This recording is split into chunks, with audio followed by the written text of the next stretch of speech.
নমস্কার দর্শক বন্ধুরা, আপনারা সবাই কেমন আছেন? আশা করি আপনারা সবাই ভালোই আছেন।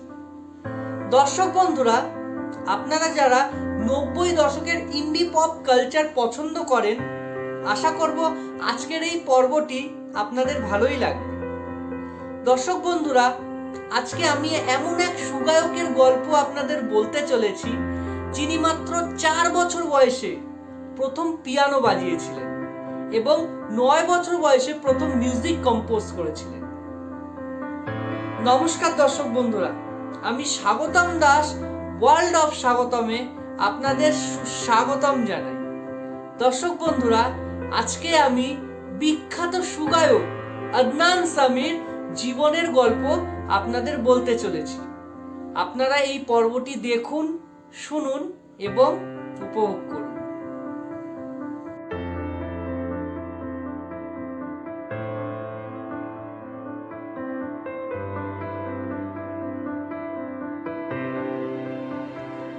আদনান সামি 1971 খ্রিস্টাব্দের 15ই আগস্ট ইংল্যান্ডের রাজধানী লন্ডনে এক শিক্ষিত সম্ভ্রান্ত মুসলিম পরিবারে জন্মগ্রহণ করেছিলেন। ওনার বাবার নাম ছিল আরশাদ সামি খান এবং মা ছিলেন নওরিন খান। আদনান সামির প্রাথমিক পড়াশোনা শুরু হয়েছিল ইউকের বিখ্যাত স্কুল রাগবি স্কুল থেকে।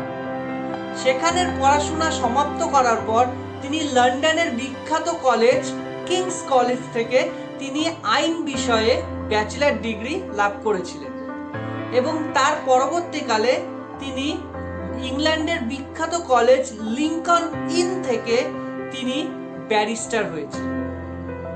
আদনান সামির যখন মাত্র 4-5 বছর বয়স, তখন থেকেই তিনি পিয়ানো বাজানো শুরু করেছিলেন এবং ওনার যখন 9 বছর বয়স, তখন তিনি তার প্রথম মিউজিক কম্পোজিশন করেন। আদনান সামি স্কুলের ছুটিতে ভারতে এসে পণ্ডিত শিবকুমার শর্মার কাছ থেকে ভারতীয় শাস্ত্রীয় সঙ্গীতের রীতিমতো তালিম নিয়েছিলেন এবং তিনি কিবোর্ড খুব ভালোভাবে বিশেষ পারদর্শিতার সাথে বাজাতে পারতেন। তার এই পারদর্শিতা দেখে আমেরিকার বিখ্যাত মিউজিক ম্যাগাজিন কিবোর্ড তাকে পৃথিবীর সবথেকে দ্রুততম কিবোর্ড প্লেয়ার হিসেবে আখ্যায়িত করেছে।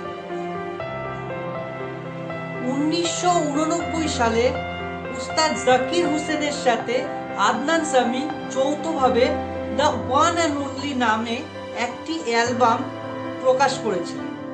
এই অ্যালবামটি সেই সময় বেশ জনপ্রিয় হয়েছিল।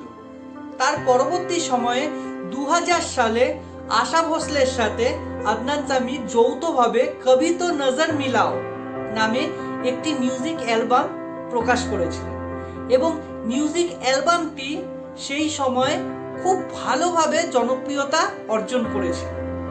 ভারতে প্রায় 40 লাখ কপি বিক্রি হয়েছিল এই অ্যালবামটি।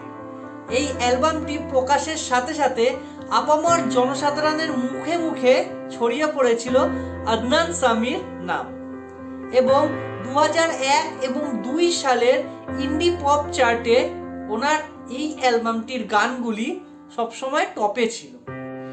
এত জনপ্রিয়তার দরুন আদনান সামি সেই সময় বলিউডেও কাজ পেতে শুরু করেছিলেন। সেই সময় বিখ্যাত পরিচালক জুটি আব্বাস মস্তান পরিচালিত আজনবী সিনেমার মেহবুবা মেহবুবা এই গানটি সুযোগ পেয়েছিলেন আদনান সামি। এই গানটির মাধ্যমেই তিনি বলিউডের প্লেব্যাক জগতে প্রথম ডেবিউ করেছিলেন এবং গানটি তখনকার দিনে তো বটেই, আজকের দিনেও বেশ পপুলার। 2001 সালে আদনান সামি পেপসি কোম্পানির ব্র্যান্ড অ্যাম্বাসাডারও হয়েছে। অবশেষে 2002 সালে আদনান সামি তার সর্বকালের সেরা মিউজিক অ্যালবাম তেরা চেহারা রিলিজ করেছিলেন। এই অ্যালবামটি রিলিজ করার পর জনপ্রিয়তা সব রকম সীমারেখা লঙ্ঘন করে ফেলেছে।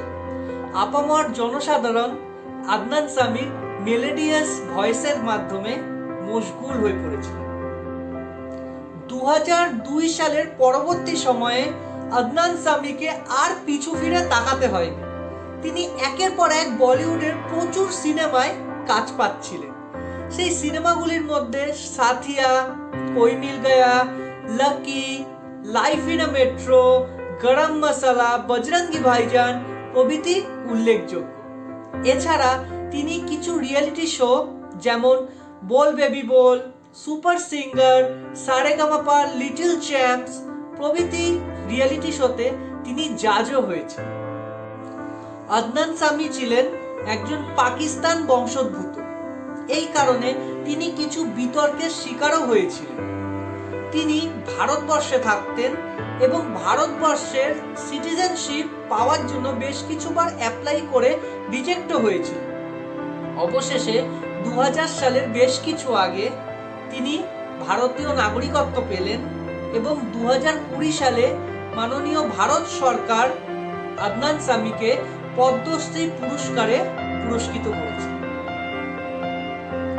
আদনান সামি নিঃসন্দেহে আমাদের অতি প্রিয় একজন শিল্পী। তিনি তার মেলোডিয়াস ভয়েসের মাধ্যমে আপামর ভারতবাসীর মন জয় করে নিয়েছে। ওনার জীবনে কিছু বিতর্ক, কিছু চড়াই উতরাই অবশ্যই এসেছে, কিন্তু আপামর ভারতবাসী ওনার মেলোডিয়াস ভয়েসকে আপন করে নিয়েছে। আদনান সামির কোন গানটা আপনাদের সব থেকে প্রিয় কমেন্ট বক্সে কিন্তু অবশ্যই আমায় জানাবেন। বলুন দর্শক বন্ধুরা, আমাদের আজকের পর্ব আপনাদের কেমন লাগলো? যদি আমাদের আজকের পর্ব আপনাদের ভালো লেগে থাকে তাহলে লাইক, শেয়ার এবং আমাদের এই ছোট্ট চ্যানেল ওয়ার্ল্ড অফ স্বাগতমকে অবশ্যই সাবস্ক্রাইব করে দেবেন এবং সাবস্ক্রিপশন বাটনের পাশে যে ছোট্ট বেল আইকনটি আছে সেটি কিন্তু ক্লিক করতে একদমই ভুলবেন না, যাতে আমাদের আপকামিং সকল পর্বের নোটিফিকেশন সবার আগে আপনাদের কাছে পৌঁছে যায় এবং আপনারা উপভোগ করতে পারেন। তবে দর্শক বন্ধুরা, আজ এইটুকুই থাক। আমি আগামী সপ্তাহে আবার একজন ব্যক্তিত্বের জীবনের গল্প নিয়ে আমি হাজির হয়ে যাব আপনাদের ভালোবাসার দরবারে। ততক্ষণ ভালো থাকবেন, সুস্থ থাকবেন এবং ওয়ার্ল্ড অফ স্বাগতমকে সাথে রাখবেন। তবে দর্শক বন্ধুরা, আজ এইটুকুই থাক। ভালো থাকবেন। নমস্কার।